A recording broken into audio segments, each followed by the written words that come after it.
బట్టి బడ్జెట్ అంతా గ్యాస్ అంటూ ఘాటు విమర్శలు చేశారు ప్రతిపక్ష నేత కేసీఆర్. విశ్లేషణ సమయంలో చీల్చి చెండాడుతామని హెచ్చరించారు. కేసీఆర్ కామెంట్స్ ను తప్పుపడుతున్నారు కాంగ్రెస్ ఎమ్మెల్యేలు. ఎవరేమన్నారో ఇప్పుడు చూద్దాం. వ్యవసాయం ఉంది, మాకు స్పష్టమైన అవగాహన ఉండే ఈ రాష్ట్రంలో వ్యవసాయ స్థిరీకరణ జరగాలని మేము 2 పంటలకు కూడా ఇచ్చినాం రైతు బంధు. వీళ్ళు ఎగ్గొడతామని చెప్తా ఉన్నారు.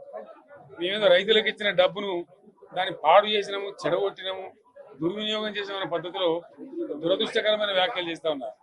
అంటే ఇది పూర్తిగా రైతు శత్రు ప్రభుత్వం అనేది తెలుస్తా ఉంది. ధాన్యం కొనుగోలు చేయలేదు, విద్యుత్ సరఫరా చేయడం లేదు, నీళ్లు సరఫరా చేయడం లేదు, చాలా ఇబ్బందులు పెడతా ఉన్నారు. ఇంకా రైతు భరోసా, రైతు బంధు గురించి ఇంకా ప్రస్తావనే లేదు. ఎప్పుడైతే మా ఎమ్మెల్యేలు అడిగితే కూడా కనీసం సమాధానం చెప్తలేదు. కాబట్టి రైతులను వంచింది ప్రభుత్వం, వృత్తి కార్మికులను వంచింది.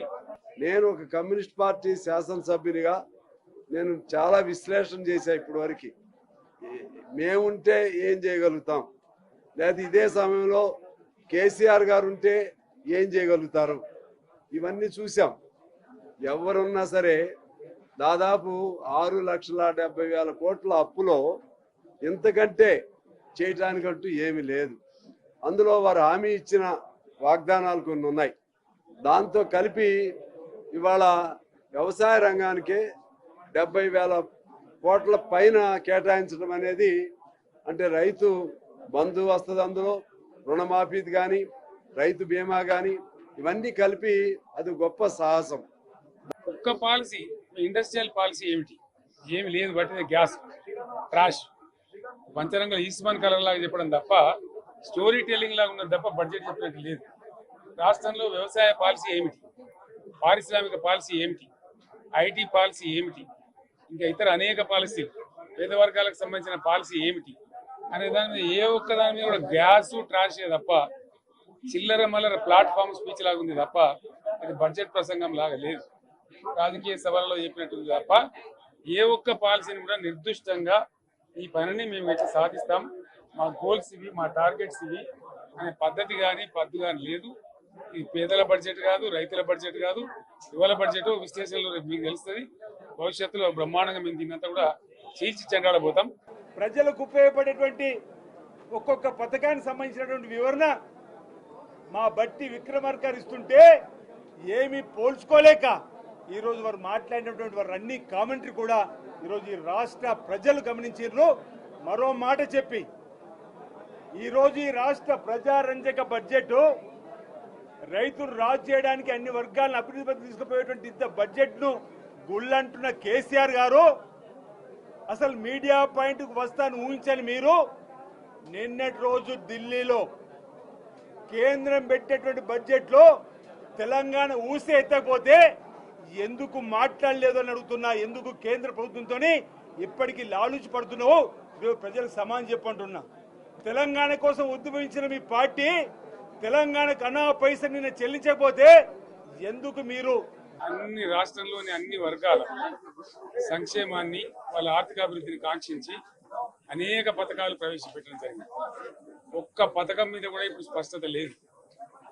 ఫర్ ఎగ్జాంపుల్, యాదవుల కోసం ఉన్నటువంటి వాళ్ళ అభివృద్ధి కోసం పెట్టినటువంటి గొర్రెల పెంపకం పథకాన్ని టోటల్గా మూసివేసినట్టుగా మనకు అర్థమవుతా ఉంది.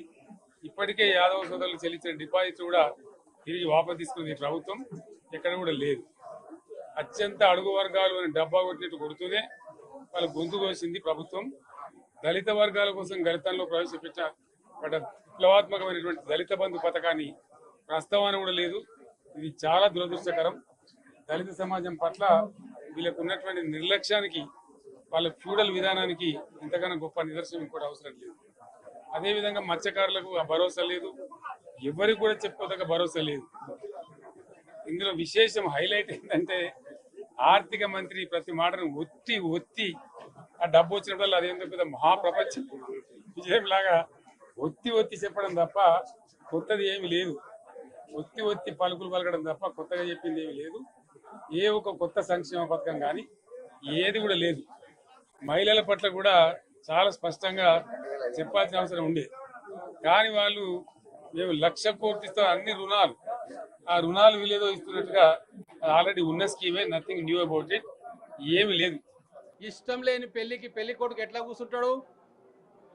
అట్లనే ఈరోజు కేసీఆర్ గారు అసెంబ్లీలో కూర్చున్నారు.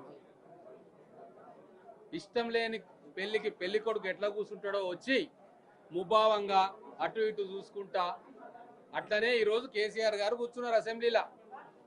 బడ్జెట్ గణాంకాలను చూడలే, మళ్ళీ బట్టి విక్రమార్క గారు చెబుతుంటే చదవలే, రాసుకోలే. కానీ బడ్జెట్ అయిపోగానే వచ్చి ఇక్కడ ఏమీ లేదు ఈ బడ్జెట్లా, మొత్తం మేము చేసిన దాన్ని రివర్స్ చేసిండ్రు అని చెప్పి ఊకదంపుడు స్పీచ్ ఇచ్చి వెళ్ళిపోయాడు. అంటే ఇంకా కూడా పారదర్శకత, నిజాయితీ అనేది కేసీఆర్ గారి మాటల్లో లేదు. ఈరోజు గణాంకాలతోటి మేము వస్తా ఉన్నాం. కేసీఆర్ గారు వచ్చి ఏమన్నారు? బీసీల సంక్షేమం పట్టదు, గొల్లకూర్మల స్కీమ్ గురించి మాట్లాడలేదు, గొర్రెల స్కీమ్ గురించి మాట్లాడలేదు, దళిత బంధు స్కీమ్ గురించి మాట్లాడలేదు అని చెప్పి వెళ్ళిపోయాడు కదా. ఈరోజు గణాంకాలతోటి నేను వచ్చిన మొత్తం వెనకబడిన తరగతుల సంక్షేమం కోసము 10 సంవత్సరాల్లో బీఆర్ఎస్ పార్టీ 29,000 చిల్లర ఖర్చు పెడితే ఈ రోజు మొదటి సంవత్సరంలోనే వెనకబడిన తరగతుల సంక్షేమం కోసం 10,000 కోట్ల రూపాయలు ఈ రోజు బడ్జెట్ లో ప్రొవిజన్ పెట్టుకున్నాం మేము. అది మా నిజాయితీ.